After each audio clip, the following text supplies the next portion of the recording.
So what we wanted to talk to you about tonight is Clayton Forward. It's our plan to address some infrastructure challenges that we have and a plan to keep and sustain the service levels that we have in the community. Our challenge has been really to keep up a level of service that has been something that the residents and the business community have expected and really is a tradition here for a long time. We need to address some of the issues that have come along that are largely based on the economy, but also just on the needs and the age and the cycle of our city.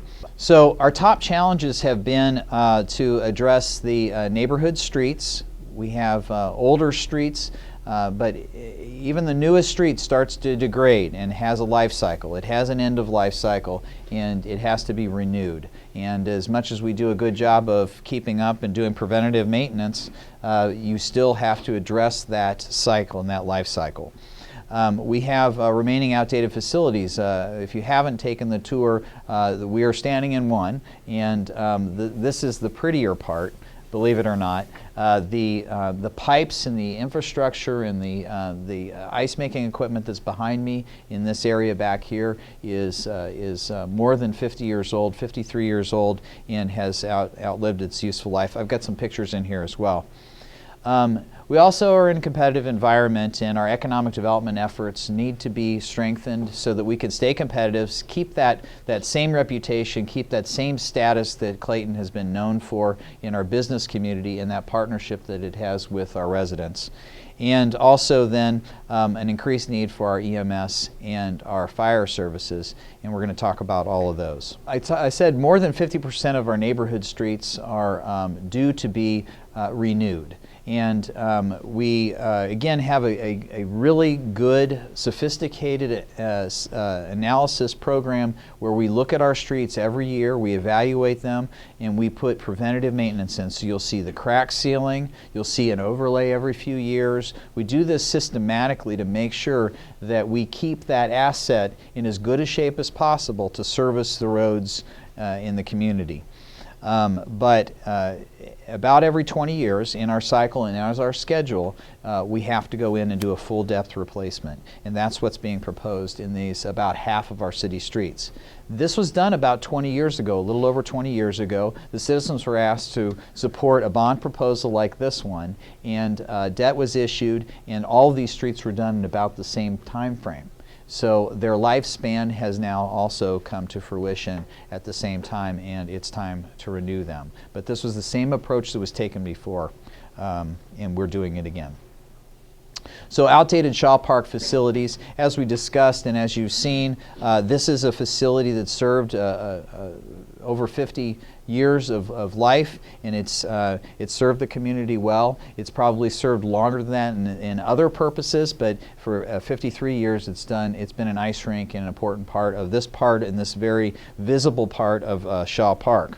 But it is well aged, and it has a number of systems that just will not be serviceable in the next few years. It will cost a lot of money for us to put into that just to keep this old system going versus a renewal. So for many years there's been a discussion by the citizens. Many citizens committees have talked about, well, now what do we do?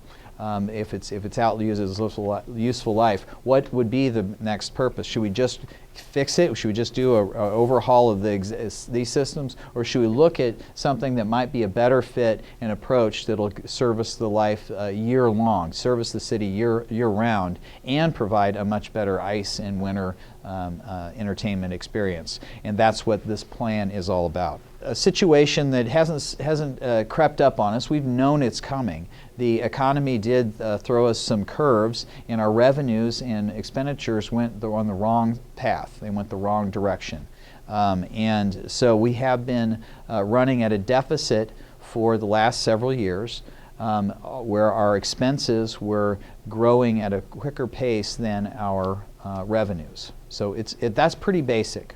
But luckily we had options to spend down our reserves to continue services, to keep the level of service intact. Hopefully you've noticed that or experienced that, or you haven't had anything that drew your attention to lower levels of service. Save the streets, perhaps. So what we've done, though, is recognize that deficit spending cannot continue forever. And even though that afforded us the time to bridge through a few years, we needed to address that. So we built a 3-year plan that addressed this deficit that we were spending. This has really 2 major parts, or 2 major components. One is to reduce ongoing expenditures. So this was not a plan, this is not a gap that happened 1 year. We needed ongoing savings. We needed something that was going to continue to save, reduce those expenses over time. So we couldn't just find one project to avoid or do a 1-year stopgap. We had to identify ongoing expenditures. About 80% of our expenditures are personnel related. So the most logical place, and you go where the money is, right? Isn't that the saying, why do you rob banks? That's where the money is. We went to where the money is. Where do we spend our money? And that's in our personnel. So we offered this last January, we offered a deferred retirement option program, and that is a plan to offer an early retirement or let our employees take some of the money that they would have received in a lump sum. And that's an inducement for them to retire a little bit earlier than they might have otherwise. 19 of our employees opted to take that program. We rehired 9 back. So we have a net reduction in our workforce of 10 people. These people are largely in the management or the administrative part of our structure. Some of them were in the fire and police, some of them were in management and administrative, but mainly they were in those positions that were in support in nature. We did this strategically so that you didn't recognize a reduction in your service levels. We hope that we were successful in that, and I think it was a good plan. But we came part of the way, so we reduced over $1 million by using this program, and this will be ongoing savings. So we've avoided those costs on an ongoing basis by not filling those 10 positions. And that's about 5% of our full-time staff. Proposition 8 help maintain city services. This is, again, the state legislature affords us 2 opportunities to levy a sales tax or offer that to our residents to approve. One is for fire and emergency services. So that is what's being put there. We have up to 1/4 cent that we can offer to the voters as an option for new revenue. The other one is economic development, which I'll talk about in a later slide.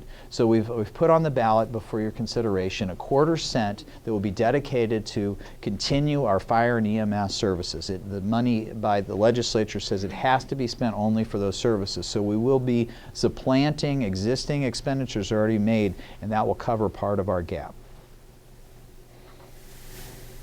The resurface and repave neighborhood streets, again, our road, this package of roads, about half of those roads, is part of a bond proposition. We will issue debt of $15 million, and we will have a 12-cent levy, property tax levy, that will retire those bonds. When those bonds are retired, the levy goes away. So it's only authorized for the amount of time that we are repaying the debt that's issued. But this lump sum will allow us to address all of those streets in a short period of time, which is they're due and scheduled to do. Proposition C, the third item on the ballot for your consideration, will be economic development. So we believe, and we've looked strategically at this for the last several years, that the way that we're going to create a better, more vibrant economy is to increase our downtown and the activity in our downtown area. So you're starting to see more special events. You're starting to see, hopefully, more activity. This next year, you're going to see a lot more. We're going to do several more evening events in the downtown area. We also believe that we need to attract residential to our downtown. We need to make that, increase the amount of high-rise residential properties in our downtown, and those people will then become part of the 24-hour vibrancy of our downtown, instead of it just being the corporate towers emptying and and then moving on. So those are all key pieces. There's also infrastructure that's involved in that. But this is the strategy we're employing.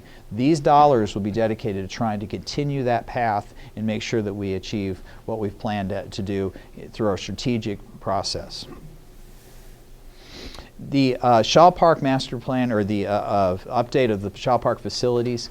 Shaw Park Square, we believe, is a solution that's going to give us that year-round opportunity. This is very important real estate right here.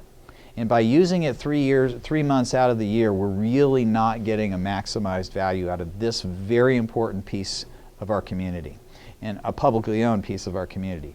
So by putting this in place, in developing this plan, this is conceptual at this place. There will be a lot of meetings and discussions of exactly what goes into this, but we've set aside and put before the voters a plan and a set of money that can help us redevelop this site, fulfill the winter requirements in a better way than what we're doing right now. Also then create a year-round opportunity through an area that has shield from the sun during the summer. We really can't do anything with this ice rink, as you've seen, during the summer months because the sun beats down directly and there's no cover and there's very little airflow. So this will allow that year-round activity. We can do special events.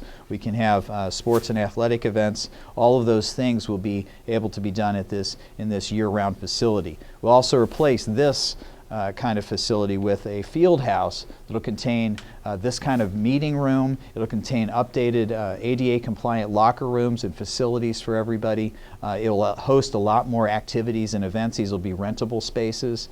It'll also have vending opportunities and concession, and then perhaps even a cafe type facility so that we can service the population that we expect to be here again year-round. It also, yes, thanks. It also supports the tennis facility. That's an important part of our brand new resurfaced tennis facility that really doesn't have any of those facilities right now, but we believe those locker room facilities that are so important to the ice rink and the hockey and that sort of thing could be used in the summertime and provide a really good benefit for more usage. So here are some depictions of where it would be, the scope of the area that's been conceptualized, what that field house looks like in the bottom picture, and this the area that above the ice rink and the multi-use facility. It's important in the design and the discussions that have been many years in the making that while we want to protect from the sun, we also want to be able to skate under the stars. That's an important part of the history and tradition here, and this is the type of facility that would allow both of those things to happen. So here's another depiction. These are artist renderings, but you get a sense of the visibility above and again, the activity and size and scale that we believe will be very, very popular. And then here's the conceptualization of what can be done during the summer. These 4 pieces of the proposition are what we've proposed and we'll put on the April 8th ballot. We want to address also how does that affect? How do we, of course you've got to pay for it. So when we pay for it, that has a cost. What does that cost do to us competitively? So the sales tax rate, is that within a competitive scheme? We've picked a few of the areas that we believe these are the places where we shop. I live in Clayton. These are where you would find us shopping. So we said, how do we compete if these are levied? The blue line is where we are right now, excuse me, from a sales tax perspective. The red line is where, if both items pass, we would be competitively and compared to everybody else. So you can see this is about a quarter on a $50 restaurant tab. So we don't want to minimize the impact, but we don't think that this is going to change buying behavior or patterns of people's preferences of where you shop. This is the commercial property tax rate. This is the impact before and after. Blue line now, red line would be where we're headed. This is not all 93 municipalities in St. Louis County. It's a selection of them. But we did this to kind of say, well, if where are the Class A office spaces, where would we compete for tenants for some of these commercial buildings? Where realistically would somebody else go? And these are those cities more or less. And you can see that we still stay in a very competitive stance. And I'm biased on this, but I think we offer a much better environment than most of these other places would. And then this is the residential property tax rate, which may be a bit more important to you.